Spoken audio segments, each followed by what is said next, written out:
पहुंचाते रहेंगे। लेकिन राष्ट्रहित में अब बात कर लेते हैं पंजाब की, जहां पर करप्शन को काबू करने के लिए भगवंत मान सरकार लगातार बड़े और कड़े कदम उठा रही है। इसका असर भी दिखने लगा है। जमीनी स्तर पर भ्रष्टाचार पर कैसे सरकार प्रहार कर रही है, इस खास रिपोर्ट में देखिए।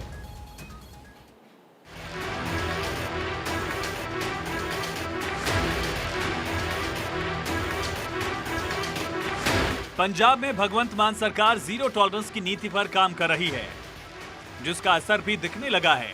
डायरेक्टर विजिलेंस पंजाब वरिंदर कुमार ने प्रमुख सचिव पंजाब को राज्य की तहसीलों में तैनात भ्रष्ट तहसीलदारों और नायब तहसीलदारों की लिस्ट भेजी है। इससे हड़कंप मच गया। इस लिस्ट में उन लोगों के नाम भी शामिल हैं जिनको अधिकारियों ने रिश्वत की रकम वसूलने के लिए आगे रखा हुआ है। डायरेक्टर विजिलेंस पंजाब वरिंदर कुमार की तरफ से प्रमुख सचिव को भेजे पत्र में लिखा गया कि राजस्व विभाग में तैनात कई अधिकारियों ने रिश्वत लेने के लिए प्राइवेट लोगों को लगा रखा है। जो फिरोजपुर की तहसील है उसमें जो है बिना पैसे दिए काम किसी का हो ही नहीं सकता। ये पब्लिक जो अपने मुंह से बता रही है। मतलब जो सरकार है उसने जो कदम उठाए हैं वो बहुत ही बढ़िया कदम उठाए हैं, क्योंकि लोग जो है वो इस थक चुके हैं। क्योंकि कई को ऐसे भी बंदे होते हैं जिनके पास पैसे होते ही नहीं है। पैसे होंगे नहीं, वो देंगे कैसे, काम कैसे होगा उनका। रिश्वत वसूलने के बाद उनकी तरफ से दस्तावेजों पर कोड वर्ड लिखे जा रहे हैं और वसीका रजिस्टर्ड होने के बाद रिश्वत प्राइवेट कारिंदे उनके पास पहुंचते हैं। इसके अलावा कमर्शियल प्रॉपर्टी को रिहायशी बताकर और शहरी प्रॉपर्टी को खेती-बाड़ी वाली दर्शाकर कम स्टाम्प ड्यूटी भरवाकर सरकार के राजस्व का भी भारी नुकसान किया जा रहा है।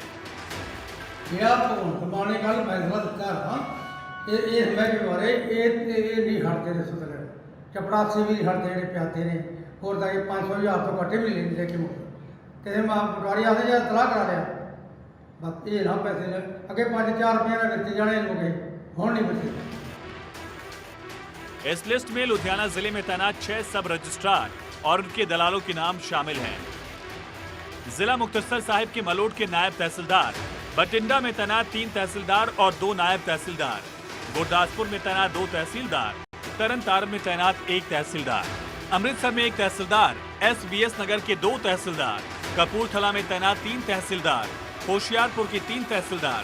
वहीं लिस्ट में जालंधर में तैनात 4 तहसीलदारों के अलावा फतेहगढ़ साहिब में तैनात तहसीलदार का नाम भी है।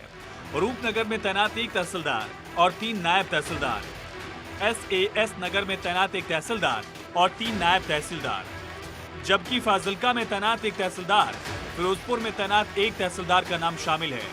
वहीं मोगा में तैनात नायब तहसीलदार, संगरूर में 1 तहसीलदार और नायब तहसीलदार का नाम है। बरनाला में 1 तहसीलदार, पटियाला जिले में तैनात 1 तहसीलदार और 2 नायब तहसीलदार भी शामिल हैं। 34 वसीका नवीस, 9 रजिस्ट्री क्लर्क और ड्राइवर और प्राइवेट कारिंदों के नाम इनमें हैं। इस लिस्ट को मुख्य सचिव ने आगे कार्रवाई के लिए FCR को भेजा है, जिस पर सरकार बहुत जल्द बड़ा फैसला ले सकती है। सर लिस्ट बारे तो मैंने कोई इंफॉर्मेशन नहीं है, बट साहब ਤਾਂ ਕੱਲ ਵੀ ਅਸੀਂ ਸਾਰੀ ਰਿਪੋर्ट ਤਿਆਰ ਕੀਤੀ ਆ। ਸਟੇਟ ਇਨਫੋਰਮੇਸ਼ਨ ਕਮਿਸ਼ਨ ਦੇ ਰਿਪੋर्ट ਦੇਣੀ ਸੀਗੀ, ਅਪੀਲ ਦੀ ਕਿਸੇ ਨੇ ਕੀਤੀ ਹੋਈ ਤੇ ਸਾਹਿਬ ਦੀ ਤਾਂ ਡਿਊਟੀ ਆਲਰੇਡੀ ਲੱਗੀ ਹੋਈ ਹੈ। लिस्ट के चर्चा में आने के बाद पंजाब रेवेन्यू ऑफिसर यूनियन सामूहिक रूप से काम छोड़कर छुट्टी पर चले गए हैं। अब सरकार इनके खिलाफ क्या कदम उठाती है, इस पर हर किसी की नजर है। अगर यहाँ की बात करें तो यहाँ पे भी उस तहसीलदार का नाम है, वो जो आया है वो है, नाम है सुखवीर कौर।